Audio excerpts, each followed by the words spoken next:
Hare Krishna. Welcome everyone to Sanatani Bhakti Yoga. In my previous video, I have introduced you all with the term chakras. So, before we actually know about the functions and purposes of the chakras, it is very much important for us to know about our energy systems and the subtle bodies that we are having. Most people consider the material world and the physical body to be the only reality that exists, as only these things can be discerned with the physical senses and grasped by the rational mind. In viewing a human being, however, the sensitized eye can be perceive numerous energy structures, energy movements and shapes and colors within and around the physical body. Should you be someone who only accepts the material world as reality?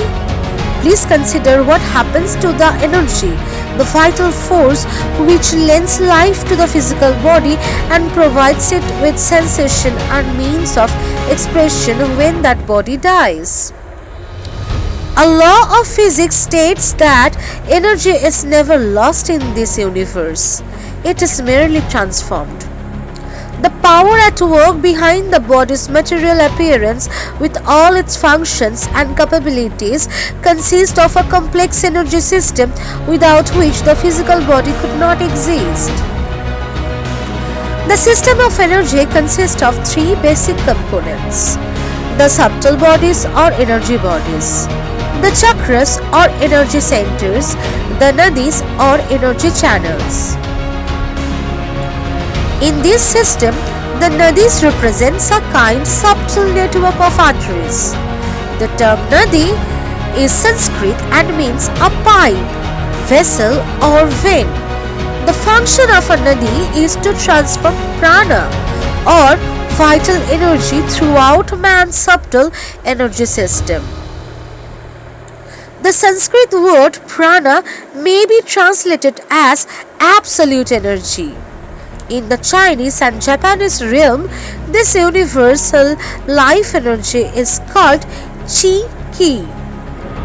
It represents the primal source of all forms of energy and manifests itself in various frequencies. One of its forms of expression is air, which is one of several ways in which we take in prana, namely by breathing.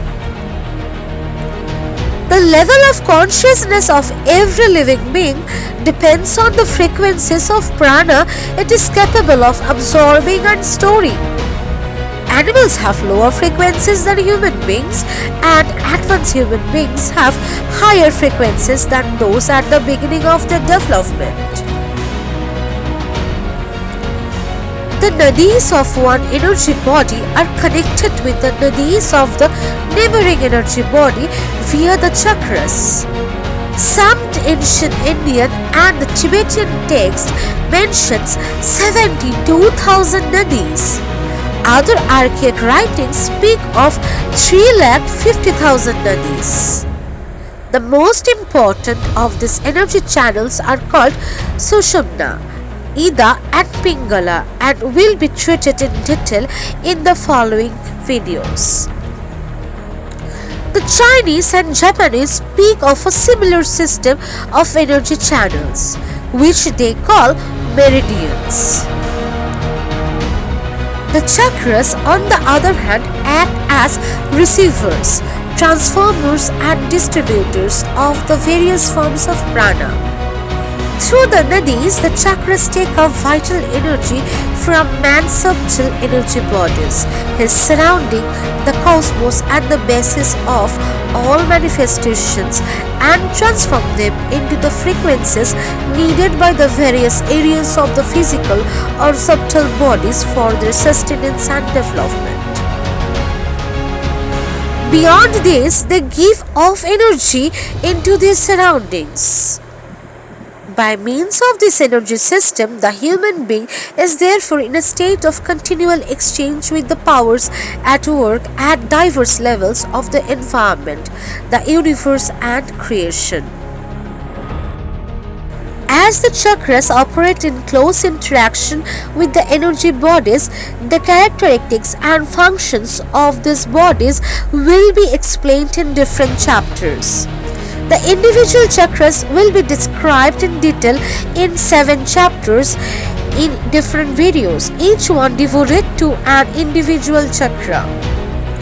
As a rule, there are said to be 4 energy bodies: the ethereal body, the emotional or astral body, the mental body, the spiritual or causative body.